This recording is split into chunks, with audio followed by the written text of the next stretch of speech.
আসসালামু আলাইকুম ওয়া রাহমাতুল্লাহি ওয়া বারাকাতুহু।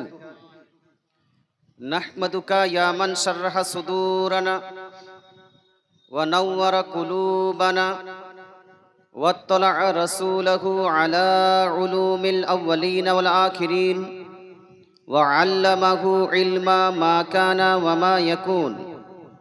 ওয়াসসালাতু ওয়াসসালামু আলা মান কানা নাবিয়্যান ওয়া আদামু বাইনাল মা'i ওয়াত তিন।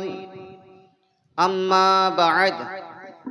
فأعوذ بالله من الشيطان الرجيم.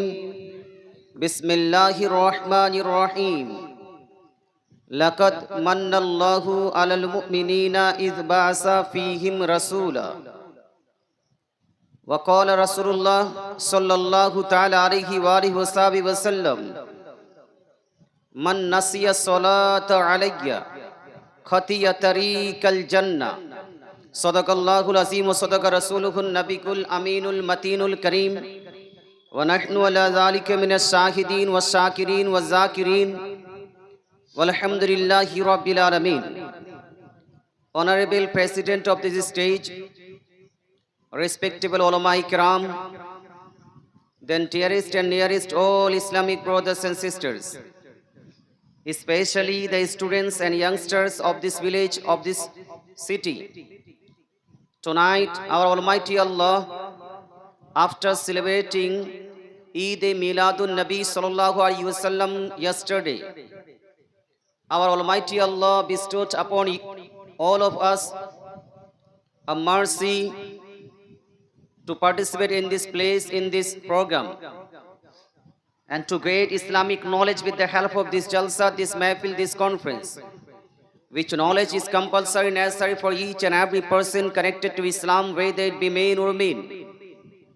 So we all at first must praise and glorify our Almighty Allah who gave us this beautiful night and made us, especially the Ummah of the Holy Prophet Sallallahu Alaihi Wasallam.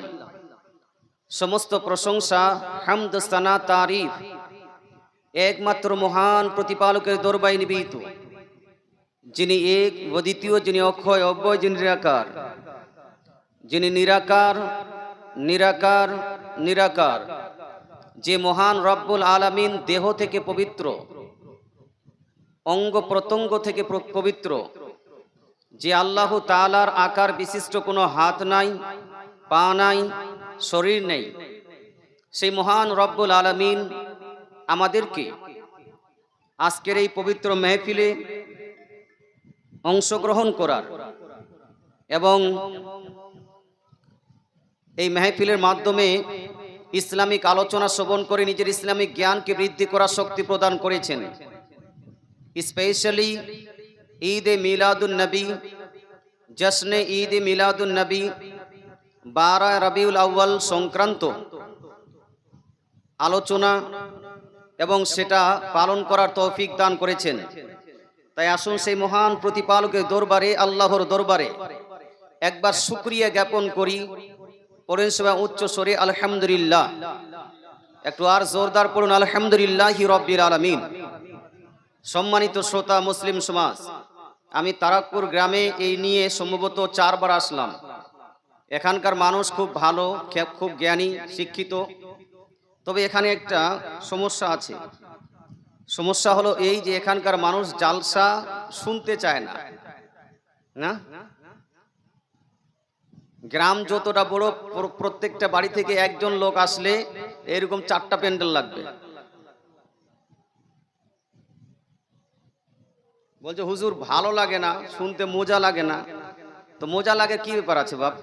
এখানে বসবেন, দুরূদ শরীফ পড়বেন, এখানে বসবেন, আল্লাহ তাআলার জিকির করবেন, সুবহানাল্লাহ বলবেন, আলহামদুলিল্লাহ বলবেন, আল্লাহু আকবার বলবেন। এখানে বসলে তো কোরআন শরীফের 2-1টা তো আয়াত কমসে কম শুনতে পাবেন, ইসলামের কিছুটা তো বার্তা পাবেন। এটাই তো অনেক। এই জ্ঞানটা অর্জন করাটা তো আমাদের উপর ফরজ।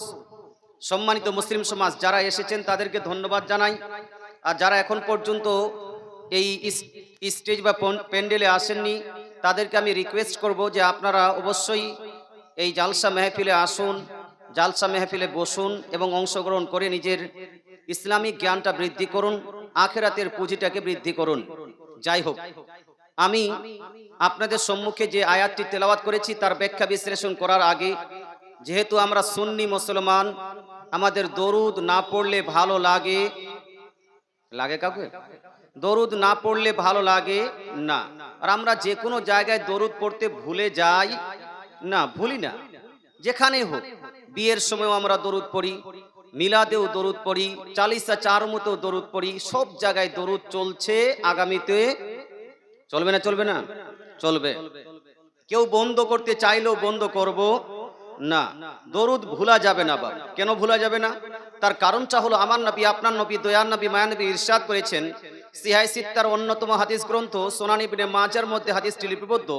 নবী বলছেন, মান নাসিয়া সালাতা আলাইয়া খাতিয়া তারিকাল জান্নাহ।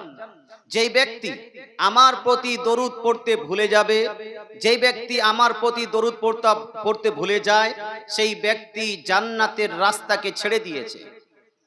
অর্থাৎ জান্নাতের রাস্তায় যদি থাকতে হয়, দরুদ ভুললে চলবে না। এই জন্য একবার আসি, আমরা দরুদ শরীফ পড়ি। দরুদ শরীফ কোনটা পড়ব? অনেকগুলো মানুষের অনেকগুলো অবজেকশন আছে। এ নিয়ে আমি কয়েকবার আলোচনা আপনাদের সম্মুখে করেছি। কেউ বলে নাকি যে দরুদ ইব্রাহিম ছাড়া অন্য কোনো দরুদ চলবে না।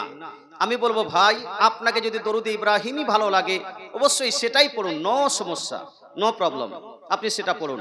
তবে according to the rule and regulation of Islam, ইসলামের রুল অ্যান্ড রেগুলেশন অনুযায়ী যে কোনো দরুদ একজন ব্যক্তি পাঠ করতে পারে, এটার পারমিশন কোরআন এবং হাদিস থেকে পাওয়া যায়। জোরে বলেন সুবহানাল্লাহ।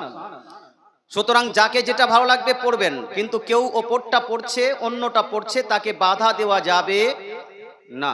দরুদে ইব্রাহিম এটাও চলবে, আমাদের যে দরুদটা পড়ছি দরুদে আউলিয়া এটাও চলবে, দরুদে তাজ এটাও চলবে, দরুদে রেজবিয়া এটাও চলবে, দরুদে গাউসিয়া এটাও চলবে, অনেক দরুদে তোনাজিয়া এটাও চলবে, যে কোনো দরুদ চলবে। তবে দরুদের শব্দগুলো যেন কোরআন হাদিস মোতাবিক হয়, সেটা আমাদেরকে লক্ষ্য রাখতে হবে। আল্লাহ তাআলা আমাদের বুঝার তৌফিক দান করুক। একবার দরুদ শরীফ পড়ি। আল্লাহুম্মা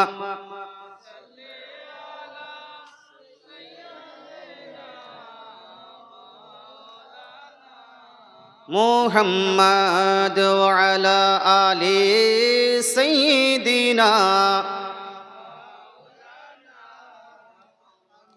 সাল্লাল্লাহু তাআলা আলাইহি ওয়াসাল্লাম। আমি কোরআনুল মাজিদ ফুরকানুল হামিদ থেকে একটি আয়াত তেলাওয়াত করেছি, সূরা আলে ইমরান, আয়াত নাম্বার 164, 164 এর মধ্যে আল্লাহ তাআলা বলেন, লাকাদ মান্নাল্লাহু, নিশ্চয়ই আল্লাহ তাআলা বড় কৃপা করেছেন, বড় ইহসান করেছেন, আলাল মুমিনিনা, ঈমানদারদের প্রতি, মুমিনদের প্রতি, ইজ বাসা ফীহিম রাসূলা, যখন আল্লাহ তাআলা তাদের মধ্যে তার প্রিয়তম রাসূল মুহাম্মদ সাল্লাল্লাহু আলাইহি সাল্লামকে প্রেরণ করেছেন। জোরে বলেন সুবহানাল্লাহ। আল্লাহ বলছেন, আল্লাহ তোমাদের প্রতি বড় কৃপা করেছেন। কৃপা করার কারণটা কি? বড় ইহসান করেছেন। ইহসান করার কারণটা কি? কারণ হলো এই যে নিজের প্রিয়তম রাসূলকে তোমাদের মধ্যে প্রেরণ করেছেন। আল্লাহ তাআলা আদম আলাইহিস সালামকে দুনিয়াতে প্রেরণ করেছেন, নূহ আলাইহিস সালামকে দুনিয়াতে প্রেরণ করেছেন, ইব্রাহিম আলাইহিস সালামকে প্রেরণ করেছেন, ইসমাঈল আলাইহিস সালামকে প্রেরণ করেছেন। কিন্তু কোন নবীকে প্রেরণ করার সময় এই রকম বার্তা যে লাকাদ মান্নাল্লাহু আলাল মুমিনিনা ইজ বাসা ফীহিম রাসূলা, কোন নবী সংক্রান্ত দেন নি। কথা বোঝা গেল? মুসলমান, আমি বলছি না যে অন্যান্য নবীকে ছোট করে দেখেন, তবে যখন আমার নবীর সঙ্গে কম্প্যারিজন করবেন, আমার নবীর সঙ্গে যখন তুলনা করবেন, তখন অন্যান্য নবীগণের তুলনা আমার নবীর সঙ্গে হবে কি? আমার নবীর মর্যাদা অন্যান্য নবীর মর্যাদা এক হবে? এক হবে না। মূসা হলেন কালিমুল্লাহ, ঈসা হলেন রূহুল্লাহ, তবে আপনার নবী, আমার নবী, দয়ার নবী, মায়ার নবী মুহাম্মদ সাল্লাল্লাহু আলাইহি ওয়াসাল্লাম হলেন হাবিবুল্লাহ। জোরে বলেন সুবহানাল্লাহ। Habib, Habib means beloved, Habib means lover, Habib means loving person, Habib means, হাবিবের অর্থ হলো মাহবুব, হাবিব যাকে খুব বেশি ভালোবাসা হয়। অর্থাৎ আল্লাহ তাআলা মুহাম্মদ সাল্লাল্লাহু আলাইহি ওয়াসাল্লামকে হাবিবুল্লাহ বানিয়ে এটা প্রমাণ করে দিয়েছেন, মাখলুকাতের মধ্যে সব থেকে বেশি আমার কাছে প্রিয় হলেন মুহাম্মদ সাল্লাল্লাহু আলাইহি ওয়াসাল্লাম। জোরে বলেন সুবহানাল্লাহ। এই জন্য আল্লাহ তাআলা যখন সেই নবীকে পৃথিবীতে প্রেরণ করলেন, তখন বললেন, আমি বড় ইহসান করলাম আমার হাবিবকে তোমাদেরকে প্রদান করে। সম্মানিত মুসলিম সমাজ, এই রাসূল পৃথিবীতে এসে করবেন কি? তার কাজ কি হবে? রাসূলকে প্রেরণ করার অর্থটা কি, উদ্দেশ্যটা কি, এর পারপাসটা কি? তো আল্লাহ তাআলা আগে বলছেন, ইয়াতলু আলাইহিম আয়াতিহি, আমার রাসূল তোমাদের কাছে গিয়ে আমার নিদর্শনাবলী, আল্লাহর নিদর্শনাবলী তোমাদের কাছে পেশ করবেন, যে আল্লাহর এটা নিদর্শন। কাবা শরীফ আল্লাহর নিদর্শন, মসজিদ হলো আল্লাহর নিদর্শন, সাফা পাহাড় এবং মারওয়া পাহাড় এটা হলো আল্লাহর নিদর্শন। অর্থাৎ আল্লাহ তাআলা যতগুলো নিদর্শন আছে পৃথিবীতে, যতগুলো আয়াত আছে, সমস্ত আয়াত বলে দিবেন কে?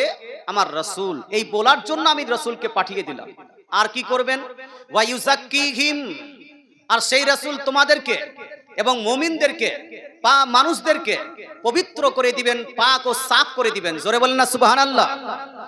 ইউযাক্কি, যাক্কা, ইউযাক্কি মানে হলো টু পিউরিফাই, পবিত্র করা।